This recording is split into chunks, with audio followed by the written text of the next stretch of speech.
Well, walk out and start the tractor and give it about 10 minutes or so to warm up.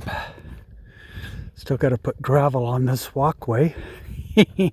My straight walkway.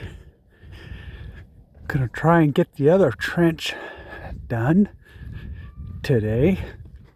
Spent most of this morning online pricing out fencing and some more pipes and all the rest, and it looks like about $2,000 for get this fenced in and all the water system in and a gate and such.